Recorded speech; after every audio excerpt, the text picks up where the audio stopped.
Well, this is, I think, one of the main reasons why strategy doesn't trickle through. What's the thing that people at small business level need to understand? How do I create something that people want, but they can't get from anyone else but me? How do we help these business owners when they don't have the Tesla brand or the Patagonia brand? At the end of the day, if you achieve that, it doesn't matter how crap your business is on other metrics. You can have the worst culture and terrible marketing, but if you're doing that, people are still going to give you money. How do these small businesses find a way of becoming the only one? What's the differentiation strategy they need to work on?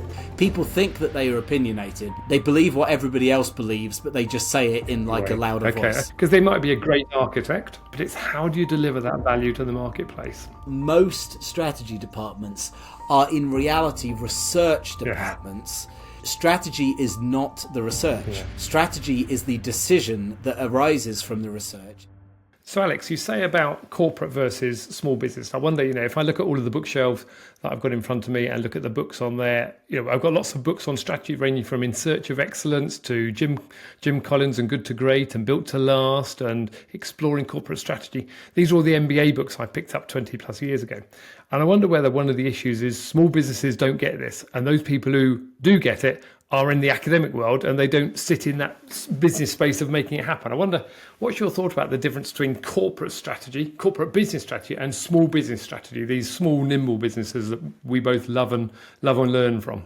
Well, this is, I think, one of the main reasons why strategy doesn't trickle through is actually because all of those strategy works, they're written with the corporate audience in mind.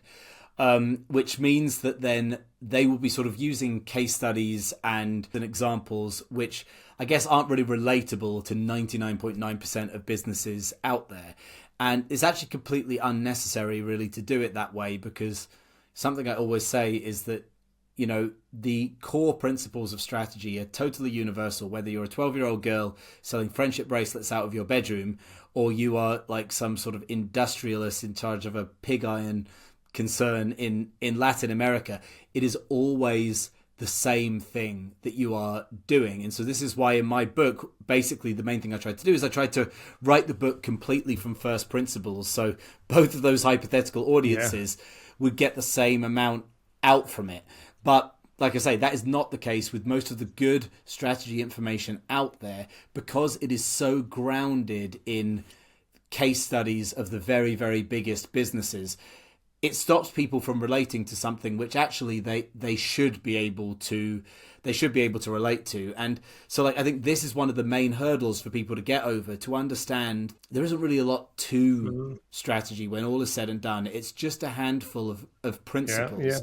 And because those principles are universal, you don't really need to have much in the way of kind of book learning or any technical expertise to gather them, which isn't what you would think at all when you just look at most of the books and courses and everything out there about it. It's interesting. And interesting, I was reading on your website, because you've got a great website and there's lots of really good information on there. And one thing you've put together is almost like a lexicon of strategy terms.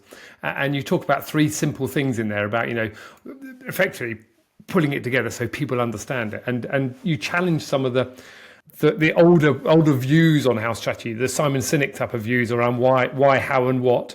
And you talk about the fact that actually, it does have some place in things, but sometimes people get confused.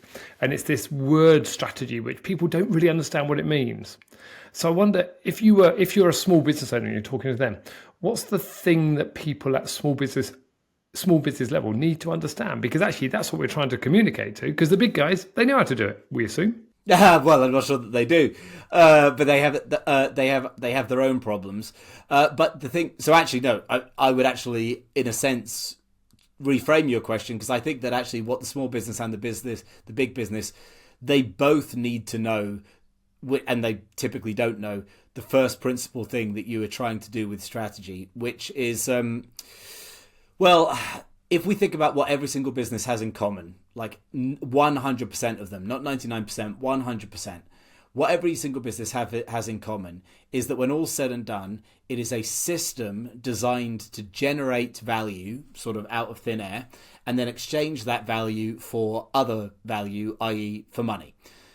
So then when we understand that, we know that, well, look, the more value I generate, the more value I can collect. And It ain't complicated, and the biggest companies in the world, what do you know? They happen to be the ones that produce the largest amount of value in the world as well. So all strategy is within the narrow confines of business. Like if we were talking about strategy for a war or strategy for losing weight, these would be different. In the confines of business, because all businesses are doing the same thing, all strategy ever is then is it's your kind of like your plan or your way to maximize the value that you create.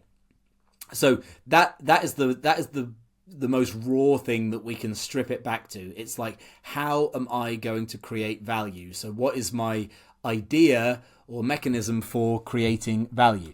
Now there's a wrinkle here, because I think that people, they sort of think that they get that, but where they go wrong is that they don't realize that like value, it only exists, it only counts if you are the only one delivering. Okay.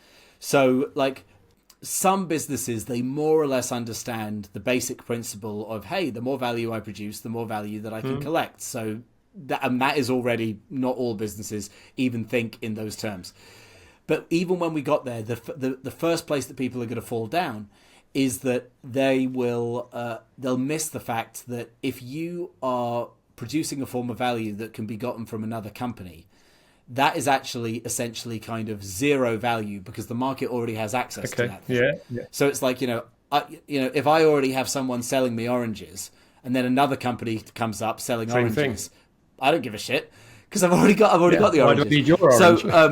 So exactly. So if we refine it one step further, we can say that like the fundamental strategic imperative is, how do I create something that people want, number one, but they can't get from anyone else but me, number two. And at the end of the day, if you achieve that, and most businesses, they don't achieve that, they never achieve that because it's very hard. But if you achieve that, then frankly, it doesn't matter how crap your business is on other metrics. You can have the worst culture and terrible marketing, and the whole thing can be a giant train wreck. But if you're doing that, people are still going to give you money. So you'll be fine. So this is the riddle. This is the riddle that I think every business, whether they know it or not, is trying to solve. How can we give people something they want, but that they can only get from us? That's the game. That is the whole game. And if you were running a business, and you should be spending, if you're the person in charge of the business, if you're the chief exec or whatever, or the founder, to me, 70% of your energy should be spent on answering this question. Because what other question is there? There is no other question, because that's just what the business is. And it's interesting, isn't it? Because that's the thing. When you say 70% of the chief exec's time should be spent on this, I totally agree with you. But people will then come back and say, we don't need to do that, because we've got a product, we're just selling it. And they don't understand. And I want to come on to something in a minute. So I'm talking about this now in terms of they've got a product and they're selling the same product as everyone else.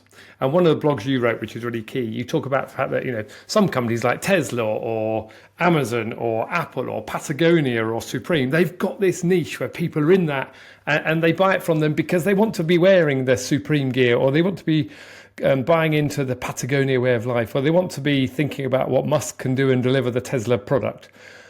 And that's a specific, unique thing. But then there's others which are in that market and they're just the same as everybody else. So the CEO isn't having time to think about how to do it because they're just competing on price. So how do we help these business owners when they don't have the Tesla brand or the Patagonia brand yet? Well, let's just continue the basic sort of thread of the first principle to most companies, like I said, they do not achieve what we're talking about here. So there are two other alternative options to what a company can achieve. So if you can't give people something they want and that you are the only game in town for, either you get one half of that equation right, or the other half of that, or the other half of the equation right. So what I mean by that is, like, some companies, they do indeed do something unique. So they can say, hey, Alex, listen, we're doing this because we are the only people who do whatever the thing is. But that thing is essentially either incredibly niche or incredibly low value. So it just doesn't actually have a lot of demand in the market. So that is one form of failure that you might see from some businesses. Those businesses, they typically won't survive very long because they just find it difficult to get sales. They find it difficult to flog stuff. More common is businesses who make the reverse mistake, which is they do indeed offer people something that they want. I mean, my silly example before about like people want oranges, I'm selling oranges, therefore tick, I've got something people want. But it can be gotten from elsewhere. So most businesses are in this situation. Most businesses are fundamentally selling something that there is a market for, there is demand for, but there is just lots and lots of options. So what do businesses in that situation typically do then in order to actually sort of make sales and be successful? Well, what they have to do is they basically have to compete. They have to fight against the other businesses to try and win from that kind of finite pool of business. So they might cut their prices. They might sort of try and improve their quality. They might try harder. They might spend a lot of money on marketing and advertising. All of these things that I'm listing here, these are just basically sort of ways of damaging your own business in order to try and convince the customer to go to you. Right? This is the basic game plan that most businesses have to hurt themselves in order to get the customer to come to them. And it's almost like, I'm being a little bit facetious here, it's almost like it's a battle over, in that particular commodified market, who can take the most amount of pain in order to win the customer's heart. And it works. It's a way of doing things, but it's not much fun, and it's not very profitable, more to the point. And actually, generally speaking as well, the bigger issue that most businesses have is that in a commodified market where there's lots of people who are selling kind of the same thing, the one that wins, actually, sadly, it won't even be the one with the so-called better product or the one who does the most to sort of win the customer. Normally, it will just be the most famous one. Okay, the brand because recognition. People exactly. I mean, you must be familiar with all the Byron Sharp stuff, the whole physical and mental availability stuff. I mean, that's basically rooted in the fundamentally sound insight that in a market where where all of the options kind of more or less do the job, whatever it is that the person's shopping for, it's the one that they've heard of, and then the one that is sort of in front of their face at the right time, they'll just be like, oh, that's fine, I'll just go with that. If you're Coca-Cola, that's awesome because you win, but you win every time. But if you're anyone else, like, what do you do? You're going to have trouble overtaking the dominant player in that situation. So that's the situation I think most businesses find themselves in. And then, there was a long-winded way of answering your question: is what can then these businesses do about that? Well, when we understand that this is the situation that we're probably in, the solution is very, very simple. You just have to make sure that whatever you're offering is something different than what is being offered by all of the other people.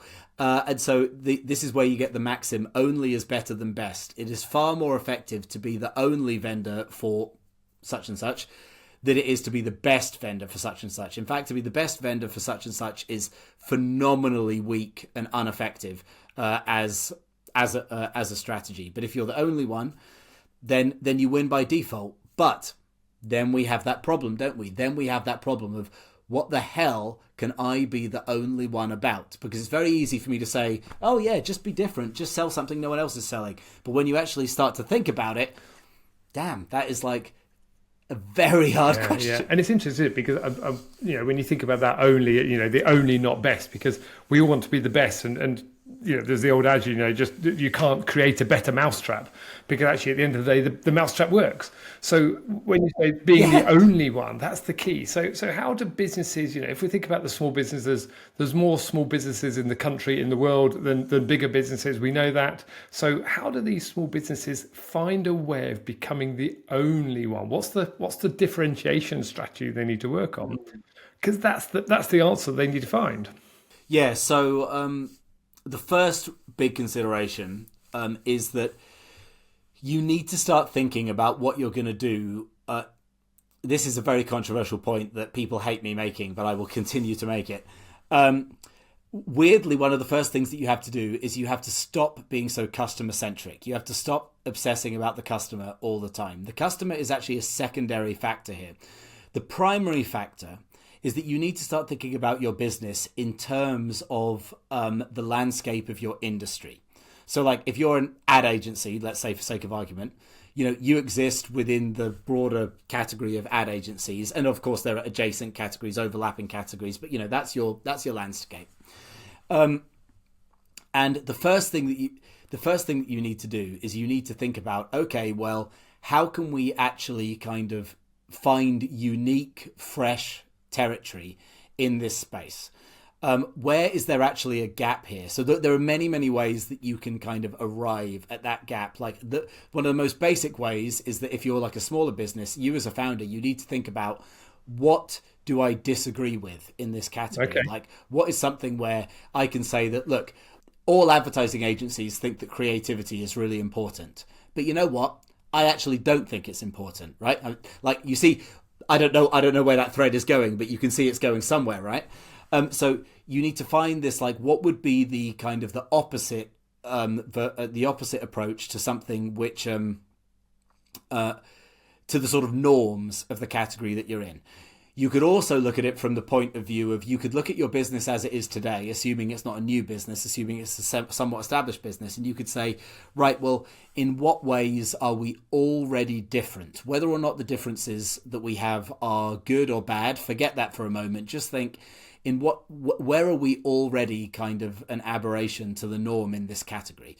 And then you start to pull on that thread and you start to ask the question, like, under what circumstances would this difference, if we really leant into it, might it be interesting? Might it actually be useful to people? There are all sorts of ways that you can kind of try to find this fresh space. But the important thing at this stage is to not worry too much about whether it's necessarily such a good or a bad idea, but to think just more about, like, how can we come up with something that is unambiguously new in this space? And then what you do is, then you can ask the question of, under what circumstances would this be valuable to the customer? Or what type of customer would be interested in this? Or what situation would this be applicable to for a customer? And you would be amazed that, like, the most random, stupid ideas that you come up with, they're actually very easy to sort of evolve into something that is valuable. But you see how by starting with the industry and then moving on to the customer, secondly, you're much, much more likely to create something that's strategic and interesting, because you're beginning with difference and then you're beginning with uniqueness and then you're moving to value. Whereas if you just jump straight into the pool with what do customers want, you're only ever going to hear the same old crap you've heard a million times before. They want things to be cheaper. They want things to be faster, or whatever it is. Then you're answering the same questions that all of your competitors are answering, and so you're actually going to come up with all of the same stuff. So that's kind of why these industries, they tend to get funneled over time into a high degree of commodification, because they're basically just all like asking the customer what do they want and then trying to give it to them. And what do you know? You're all going to end up in the same place, aren't you? So a couple of things just to recap on what you're saying there. It's very much around finding out what the competitors are doing and then looking at them and finding that gap, because that's the key to it. And then working backwards up the chain to say, okay, how can we find something that's really different in the market space that our competitors aren't doing, and then look at how we can add value around that. So you're doing it back to front to the way a lot of people would think about this, but it helps people find that, whether it's white space or blue space, but space in the marketplace that your competitors aren't doing. Whether you're an ad agency or as you say, or somebody selling friendship bracelets at the end of the driveway, you're doing something different than your competitors are also doing. Yeah, I mean, look, I'm working with Porsche right now, so it's a big company example, but still a single brand company. So in that respect, it's quite similar to a small business, and again, I can't sort of like go into the details, but what I will say is that, like, the pattern in that scenario is exactly the same. Fundamentally, all we're doing is we're just looking at the business and being like, well, if you want to put sort of like more sort of corporate language on it, you'd be like, what competitive advantage does this business have? Which is just another way of saying, what unique, non-replicable quality does this business have? Okay, that's like the first question. And then the second, which is just like asking what is different about this business. And then the second question is asking, like, effectively the corporate version is, okay, how can we now leverage that?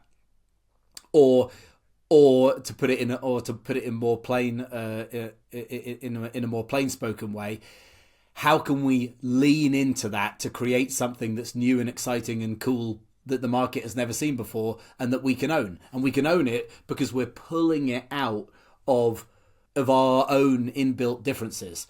And we can own it because it is not something which other companies in the market are already doing or are even able to do.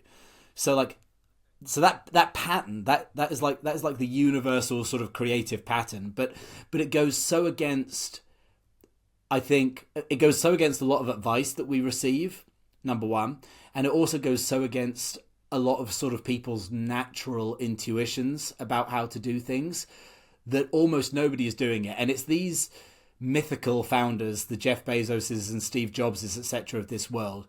These people fundamentally are just kind of like the sort of freaks of nature who think like this without realizing that they're thinking about it, right? There are some people out there who just kind of intuitively get this, but they're very, very, very few of them. The rest of us, we have to basically do a kind of manual override on our mental systems in order to do this. And it's interesting, isn't it? So I love that. There are others out there who can do this mentally. Whereas, come back to what your comment earlier. The CEO needs to be spending 72% of their time be able to find the way of doing that.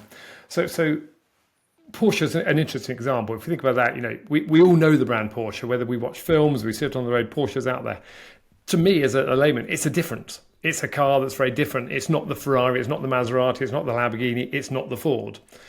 So if you were thinking what you said there about finding something that others aren't doing, in a product sense, we can see the product, but there's got to be something else there because the product differentiates itself in some way because it's got the badge on it probably, and it's a well-known brand. And I know you can't go into the detail of it, but what are the things that a business, you can't talk about Porsche probably, but other businesses could do to say, okay, how can we look at what our competitors are not doing, but our customers might want? Because that's the key to it.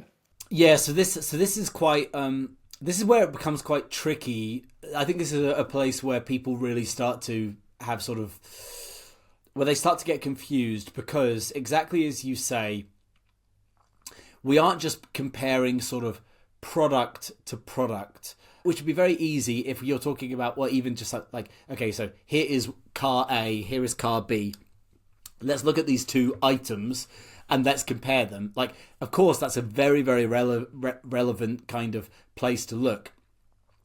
But you actually have to be looking at the business holistically. So, like, there are all sorts of different kind of dynamics and relationships going on where you could draw out that competitive advantage other than just, like, the raw features of the product.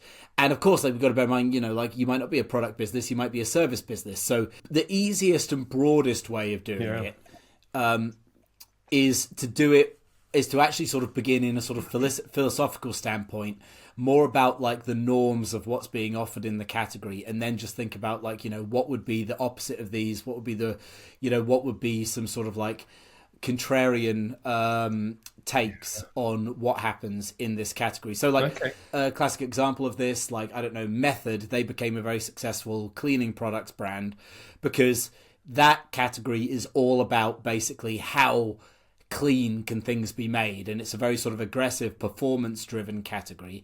And Method basically came along and they were like, okay, well, what about actually if instead of actually focusing on performance, we focus on sort of the beauty and elegance of the packaging and the fragrances of the liquid. And actually the products, maybe they don't actually clean as well as the other stuff on the market, but that's because we want to own a different thing in the market, right? So you see how like in this particular, and then there's all sorts of implications for the packaging, for the liquid, for the distribution. There are loads of implications of this decision.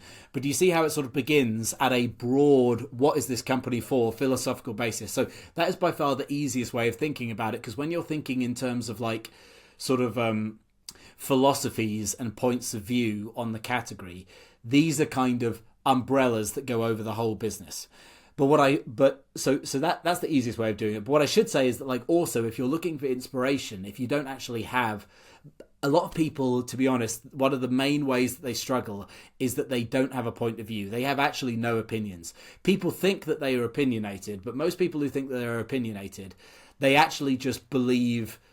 They believe what everybody else believes, but they just say it in like a louder voice. That's interesting. Right? Okay. So to go back to the silly thing that I said before about like, ad agencies, like you'll get people running ad agencies who say, "Oh, I'm super opinionated. I believe that like creativity is fucking important." And I'm like, "Well, no, that's not an opinion. That's just a truism with the word fucking." You're just trying to make it more explicit. So like, you see, yeah. So it's like to actually, whereas being the person who says, "I don't actually believe creativity is important in advertising."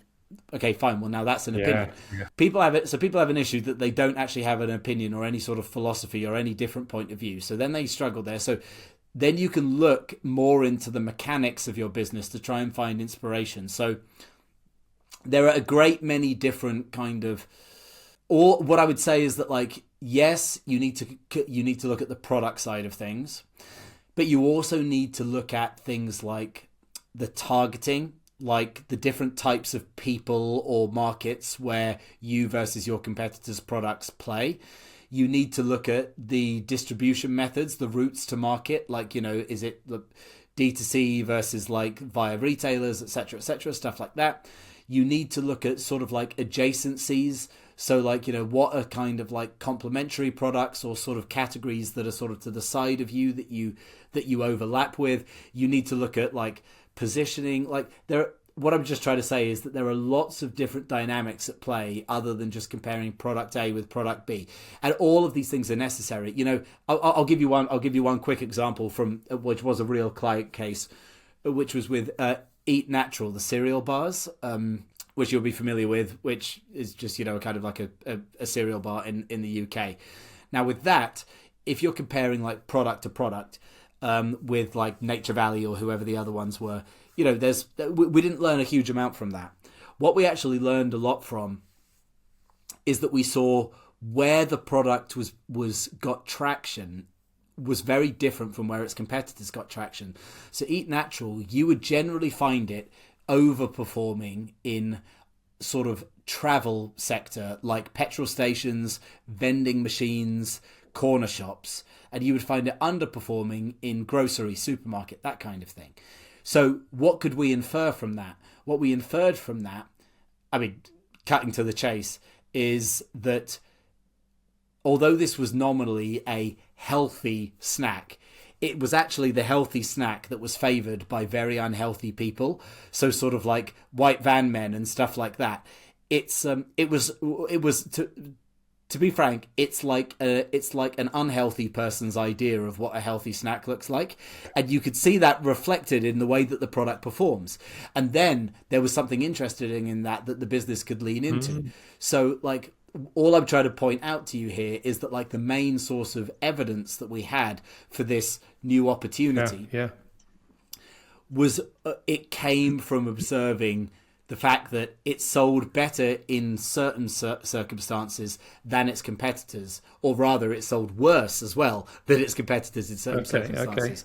So that's the sort of detective work in a way that you can do to try and notice some anomalies. So just thinking about what you said there, if we think about a traditional 4 Ps of marketing, place sits in there. So what I'm hearing there is that the place for them was actually that they were selling, that they were being bought by people who went to those truck stops or the garages and all of that, as opposed to going to the Waitrose or the Sainsbury's or the Tesco's, which says that the people who are buying them are people on the move, rushing around, and therefore there's a conclusion they're making. Say, okay, maybe we're being bought by more people who have that necessarily unhealthy lifestyle. They're going to either buy their pie or they're going to buy their cereal bar, but they think the cereal bar's got some health benefit to them, and therefore they're more willing to spend money on that at that point in time, which is an interesting one, isn't it? So by observing people, you can come up with the view to say, okay, who's going to buy you buying it? And therefore, maybe there's a bit of space we hadn't noticed in the marketplace, which when you talk about method, I hadn't thought about that. If I think about the rhubarb flavoured method you can get,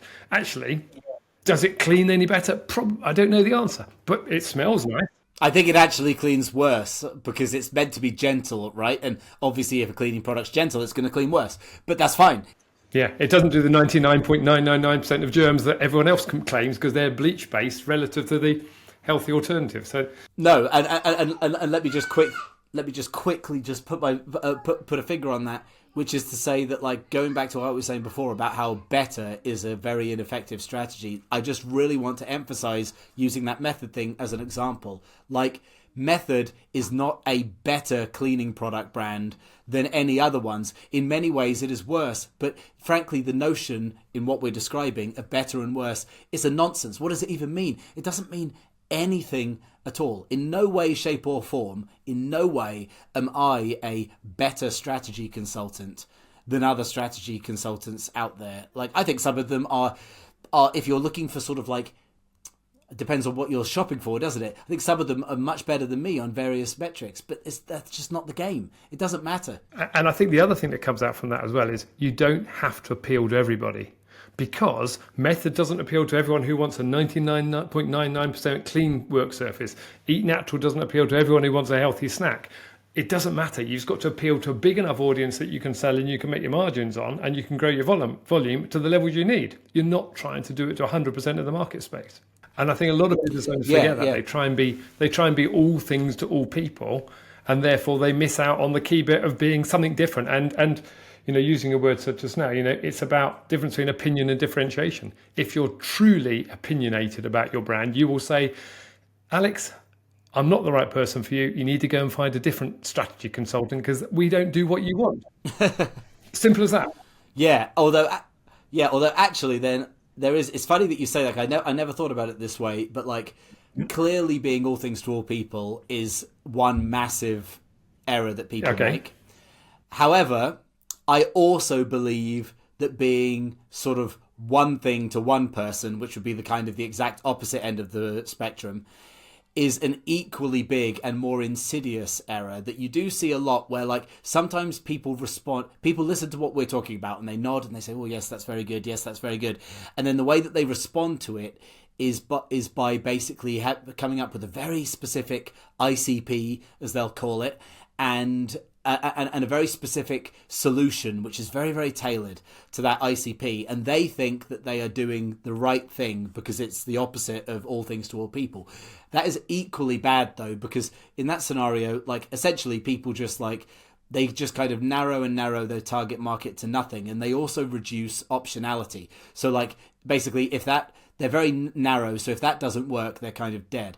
The sweet spot in between them, which I always try to sort of promote, is that you want the business to have a very specific offer that's very kind of distinct and clear, but which can be sold to multiple different audiences. So you spread your risk.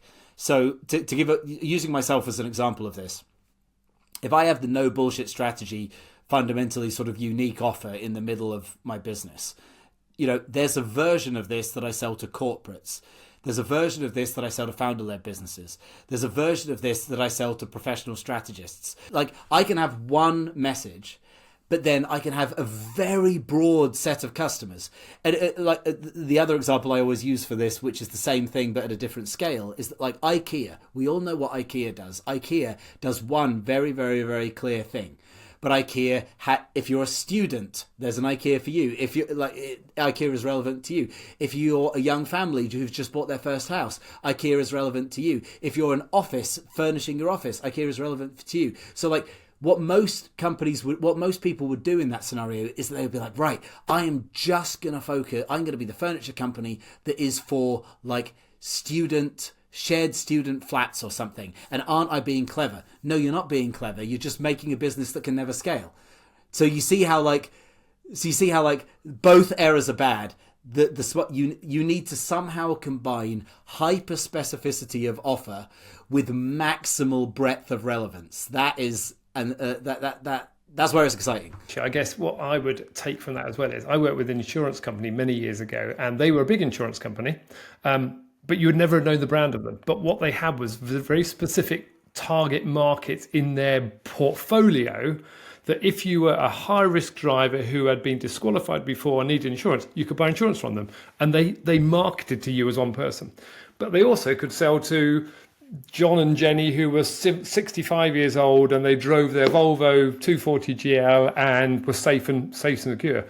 But they just created a brand around it. But it was the same product called insurance. They just had a way of targeting the audience, saying, okay, how do we be specific? And I think that's the bit I would take from that, is almost how can you market it differently, communicate it. I want to come to that in a second.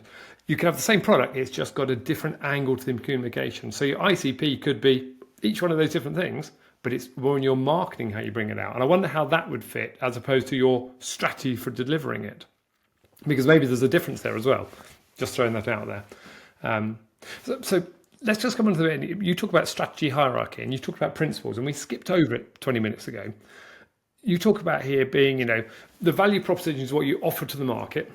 The brand is how you communicate it to the market. And then there's also something about how you deliver the value to the market. And as you said earlier, it's about how do you deliver more value? Because if I'm adding more value, people are more likely to pay me more for it, and therefore I'll pick more market up because I'm adding value.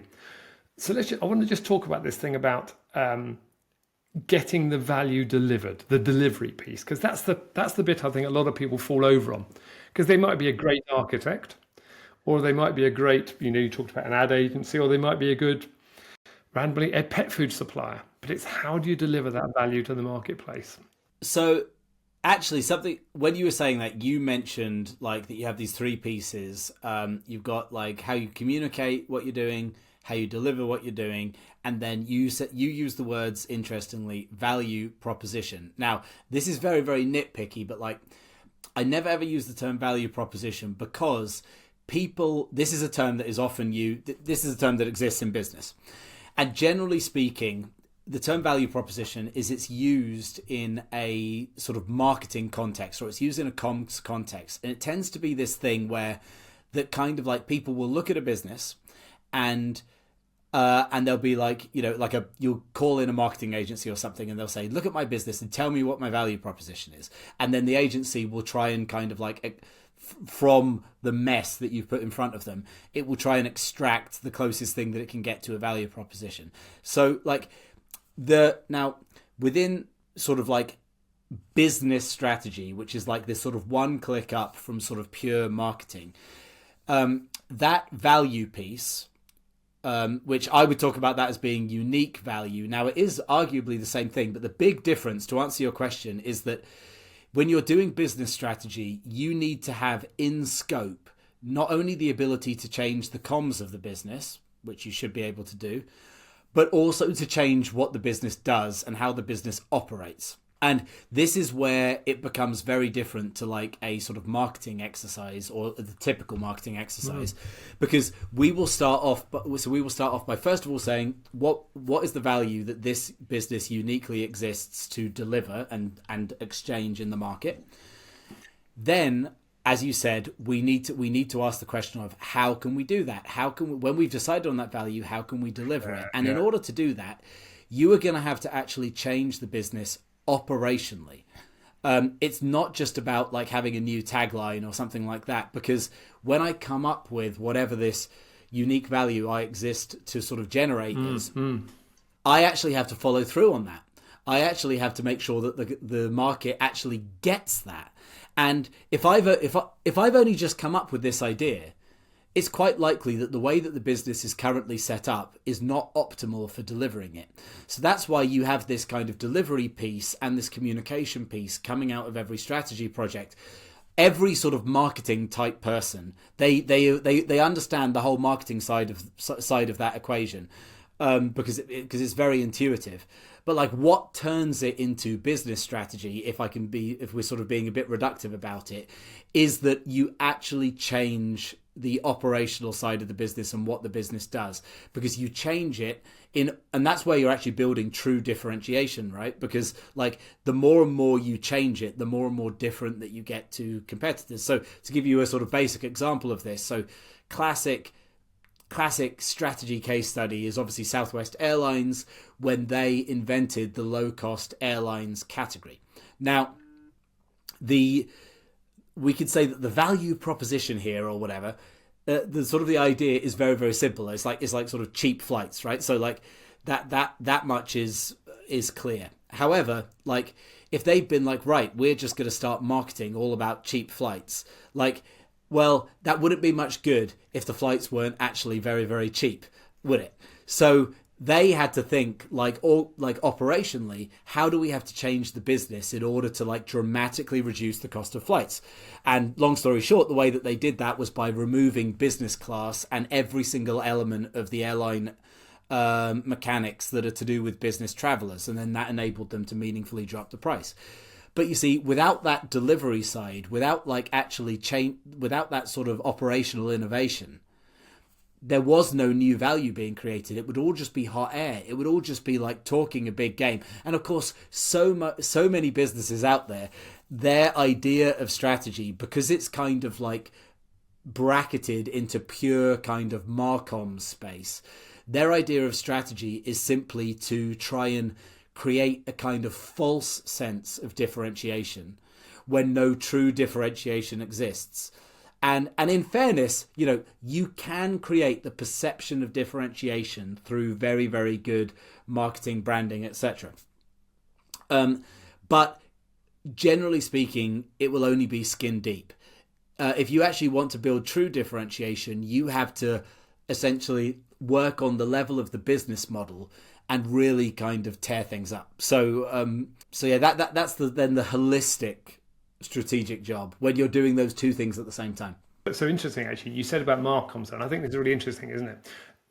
There is a confusion some people have around strategy, and they get this word marketing confused in there. And I think what you've just highlighted with Southwest Airlines, they took a differentiating strategy view to say we're going to be different. We're going to get planes off the ground quicker.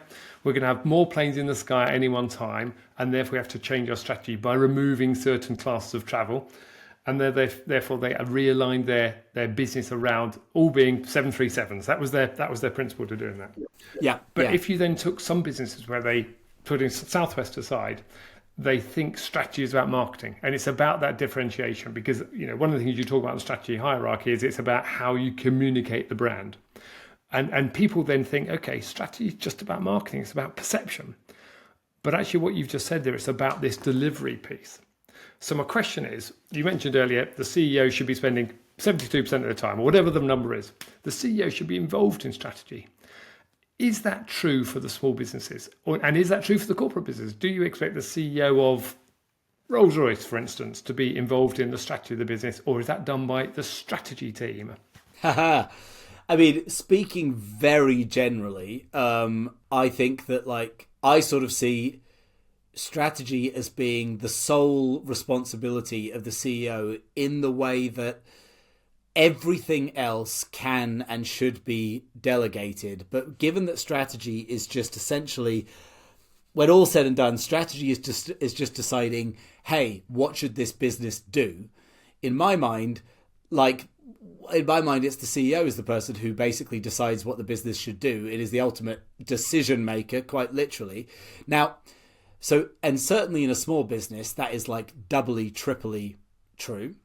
Now, I will take your point that like in a very big corporate business, they have heads of strategy teams, da-da-da. Now, putting aside the fact that most strategy departments are in reality research departments, in that they gather the learnings, but at the end of the day, the strategy is not the research. Yeah. Strategy is the decision that arises from the research, and decisions are like, so this is not the same exercise, right? This is like, the analogy for me is that like a farmer grows the food, a chef cooks the food.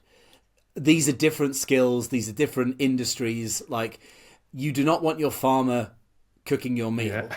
You do not want your researcher making your decisions about the research, right? Yeah. So most strategy departments are really just like generating fodder, which then somebody, hopefully the chief executive, can make a decision around. Now, of course, there will be exceptions. There'll be some strategy departments that really are doing the deciding part too, and that's fine. But again, I'm just speaking broadly. But ultimately, if strategy is a choice, if strategy is a decision, then the person who is making the choices is the person who is therefore fundamentally responsible for strategy, and we can't really escape from that logic. I think, but yeah, obviously, like in the real world, you could be, not the CEO, but you could come up with a strategy and then you could try and sell it to the CEO, and the CEO will be like, "Damn, that's a good idea. Let's do that." But then the CEO is effectively the one who is then like forcing the mandate on the business, and you are just the kind of the Svengali in the background of that situation. So he or she are still the decision maker when all is said and done. So I want to change track in that case slightly as we've come towards the end of this. I'm going to throw the word purpose into the mix because, strategy is a bit of a bullshit word because no one knows what strategy is. And I wonder about purpose. Does purpose have a role in business these days? Now, I have my own view on it, but I want to get your view on strategy and purpose and that intersection of the two. Yes. So back when I was, sort of like finding my feet and trying to figure things out, I had a period of being quite anti-purpose because what I saw, which is true, is that like a lot of businesses would sort of use purpose as strategy, which to me very clearly didn't make any sense, because the strategy is ultimately meant to be a sort of an explicit kind of like play that gets you commercial leverage, and it's like most purposes don't do that or don't come anywhere near it. Most purposes just do not function. They do not do the job that a strategy is meant to do. So I found it very annoying, and that and then that almost kind of like made me throw the baby out with the bathwater of purpose and being like, yeah, well, why do you need that nonsense? Ultimately, the purpose of the business is to do the thing that's going to make it bloody money. So it's like it's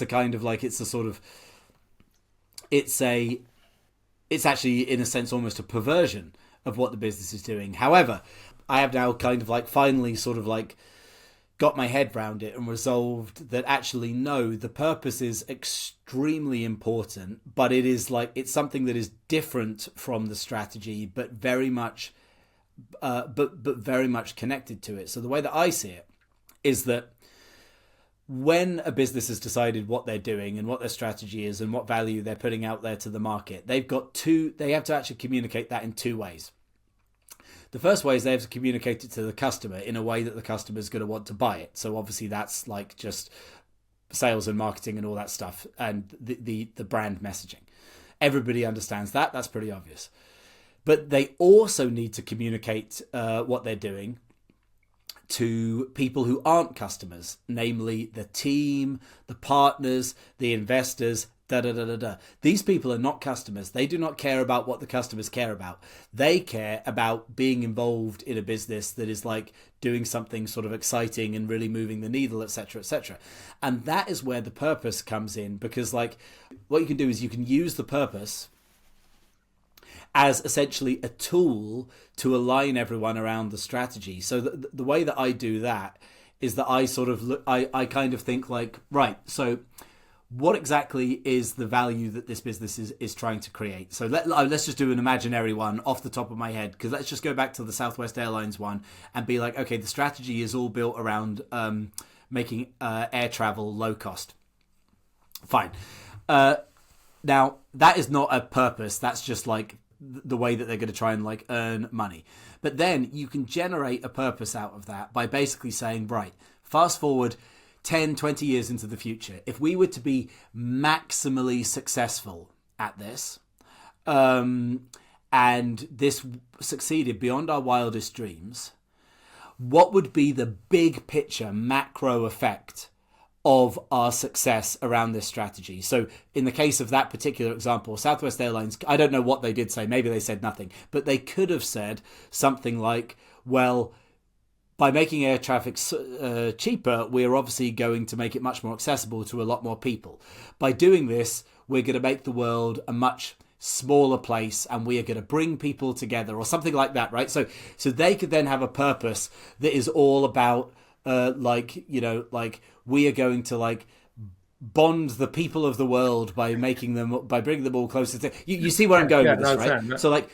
So there's some nice purpose that you could like construct out of that strategy. Now, if I'm a person who's working for Southwest, I'd love to think that I was doing that. That's much more interesting than being like, oh, I'm here to flog cheap plane tickets, which would be the kind of the depurposified version of the strategy, right? So then it's that thing. Like, so the purpose is like acting. I think it was David Hyatt. He has this famous line, doesn't he? He says like, oh, how does he put it? It's something like purpose is your fuel or something like that. David Hyatt. I do lectures, David Hyatt. Yeah.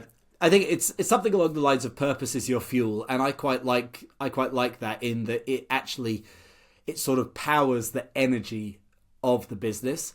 But the key thing for me, like I just said, is that you have to extract the purpose out of the strategy so that you can be totally sure that whatever the purpose is, it helps propel the commercial engine of the business. Because if you do what I see most businesses do, and I think you'll know better than me, so you tell me if you think this is untrue, but what I see most businesses do is that it's a bit like, okay, over here we have the real business that's trying to earn money, and it's trying to do it in such and such a way, which we might call it strategy. And then over here, we're going to come up with this nice thing, which is a purpose, which doesn't really have anything to do with how the business actually earns its money, but it sounds good and people like it, so we'll go with that. But then these two things are acting in opposition to each other within the business. I think that's really interesting, isn't it? So actually, it's trying to get that congruence between what your purpose is and and the messages you're putting out there, so people can then align it to say, okay, this is our purpose and this is what we're doing. Whereas if I take that Southwest Airlines example, what I'm hearing there is that they could have reverse engineered it to create, democratizing travel, making it the world a small place, all those things like that. But what they were trying to do is get their more money in the bank to start with, and then they came up with a purpose that would say, hey, this is what we could do. So that's an interesting reverse engineered example. As you can tell, with almost all of my stuff is just about reverse engineering things. Now that I step back and look at it, but that's exactly. I propose that not all, because there are some exceptions, but like most purposes should be reverse engineered, because we have to start with the question of how the hell are we going to make money? Because without that, then the business just isn't going to exist at all. Yeah. We answer that question and we do it in a very hard-nosed, cynical, commercial way. And then when we've solved that riddle, which is the hard riddle, then we can start to think bigger and think nicer and think more romantic and exciting. And we can start to make this business purposeful. But the nugget is the money, I'm sorry to say. Because remember, first principles, create value to exchange for value. That's the number one principle. The more value I can create, the more money I can command from a product, and therefore the better I can do as a business, and therefore I can then create a purpose based on that, which will engage the employees around buying selling my product a bit more.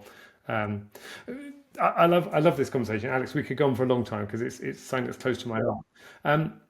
If you were to go back and give the young Alex as a junior strategist a view on things you do differently, what would you tell your younger self with hindsight of years to just do something different? What would that advice be? Well, it's not a strategy thing per se. I think the first thing that springs to mind is that, and I'm not the only person who's given this advice, but it's very true, is that you've got to lean into the cringe. You've got to stop trying to be cool, because unfortunately, all the cool things are the things that stop you from earning money. So the case in point is that, like, now, I've sort of become this LinkedIn personality, and frankly, LinkedIn has sort of like made me and my business, and it's pretty much as simple as that. But to think that, like, so I've been doing this for 10 years as under my own steam. For 7 of those years, I would have told you the last thing that I want to do is be one of those LinkedIn wankers, right? Like, how pathetic that would be. And so now I just think, how different would my life be if I had just gotten over myself and just done it sooner. And how many other things are there like that? How many other things is when you sort of feel like you're too good for something, in some vague sense, whatever that thing is, I'm sure that is the thing that you should be doing. Really interesting. Love that. So I thought I was too good for LinkedIn, and in the end, of course, I wasn't. And so yeah, it's actually making me wonder now, what are the things now that currently I'm basically telling myself, oh, I wouldn't lower myself to doing that because I'm sure that those things are valuable. That's the thing where you can add more value and earn more money in the longer term, and then craft a great purpose around it as to why you did it all in hindsight. Exactly. All in hindsight. Alex, love the conversation. Thank you. Where can people go find you? Where's the easiest place to find the bullshit strategy guy? So obviously LinkedIn is my main sort of platform where Alex M.H. Smith. You have to do the M.H. because obviously Alex Smith is a very unsearchable name. And also the same thing. I'm just starting on YouTube as well, so it's also Alex M.H. Smith on YouTube. But to be specifically for podcasts, I've made a page on the website where I've bundled together a whole bunch of like free resources and templates and stuff like that you can just jump right into. If you go to Basic Arts, that's ARTS, basicarts.org/welcome, and then I've pretty much just put all the stuff that you might be interested in there, so you can just find it all in one place. Brilliant. And I'd also recommend people sign up to your email because that has got some useful, valuable, no bullshit information as well. So that's a great point to do. So Alex M.H. Smith, thank you. And I love the differentiation there, and you explained that to me a while back, and I think that stands you out. So thanks for the conversation. I really enjoyed it. Lots of things there, and look forward to finding out more as we go forward. So thank you for the conversation. Cheers, mate. It was great. Thank you.